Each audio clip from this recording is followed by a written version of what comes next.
Hey guys, I wanted to talk today about a concept Mark Douglas talks about in his book.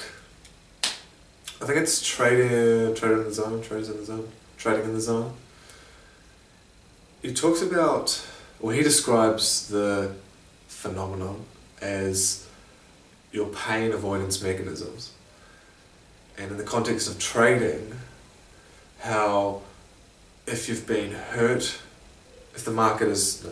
if you've perceived the market as painful in the past, then you've built up an association towards some certain conditions, whether it's like a loss or a series of losses, or even a piece of analysis going, the market not fulfilling some piece of analysis that you've put out there. And you'll find that this association we've created of that equaling pain to us creates some interesting little things where your mind, to avoid feeling the emotional pain, feeling the pain from whatever it is that you've sort of constructed in your mind around some certain conditions in the market, you'll find that, and Mark Douglas elaborates on this, you will actually distort and block out pieces of information to not feel the pain. So you're not consciously doing this, your mind is doing this. It's distorting and blocking certain pieces of information so that you won't feel the pain. What often happens in the long term, though, is you end up feeling more pain. It's kind of ironic. So the brain is helping you get rid of that or not feel that short-term pain, whereas long-term, there's no escaping it. And it tends to intensify as it goes on. So I noticed this in regards to my own trading through not having a lot of clarity around my actual entry rules. So stop placement, entry, profit target. I'm very clear on what I'm looking for in regards as far as the move in the market. So I line up the charts, I know I'm looking for price to retrace up to a certain area and potentially move down and move up and hit a certain support and resistance level. So I'm very clear, and I found I've developed that skill where I can analyse the market and I'm quite accurate in regards to that. But what my trading coach helped shine the light on was really how vague and ambiguous my entry criteria was. And I mean, this is crucial to any successful trading plan. When achieving any success in trading is having that clarity around your entry strategy, your stop loss, and your profit target.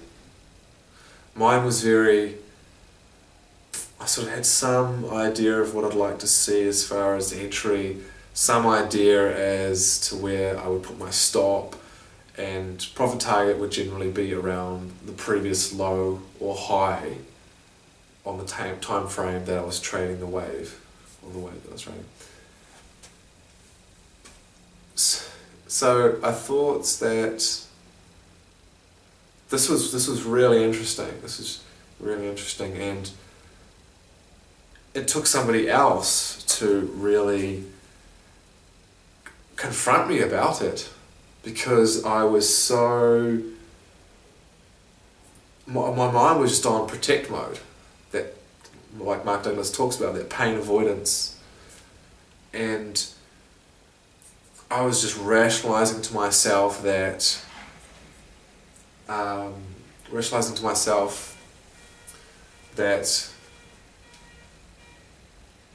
it was that my lack of success was due to something else. And what I would do is I would continually spend time back testing and forward testing and practicing my overall analysis, so picking flow, picking direction, picking areas where I've thought that it could retrace to or possibly continue to, break down to.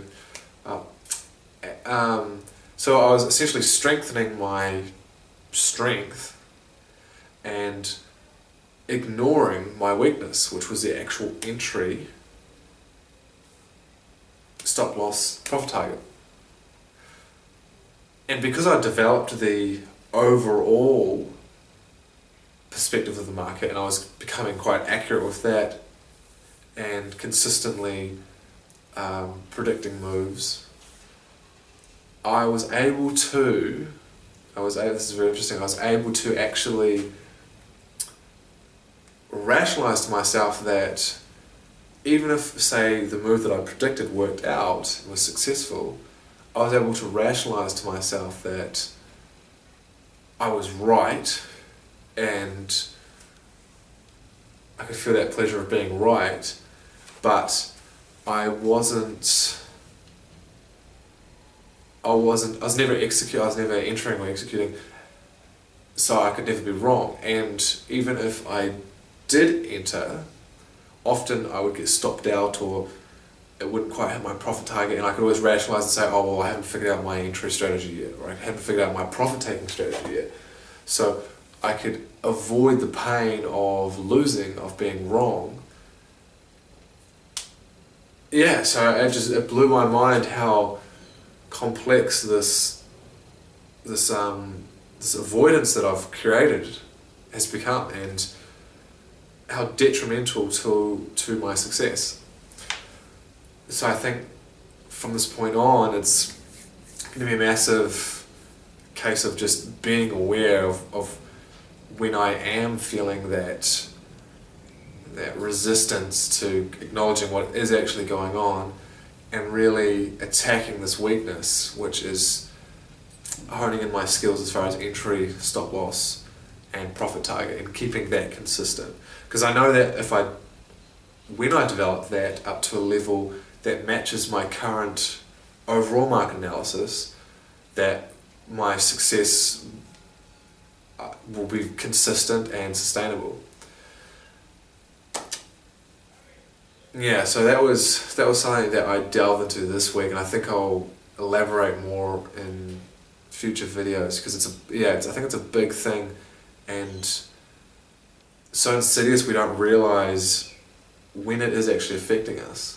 You know, you have to be extremely introspective, or almost be able to detach yourself from the actual situation and look at it as if you're somebody else and go, holy shit, I'm avoiding this, or I'm playing into this, or I'm telling myself this story which is not true, and it's not getting me to where I want to get. That's the bottom line.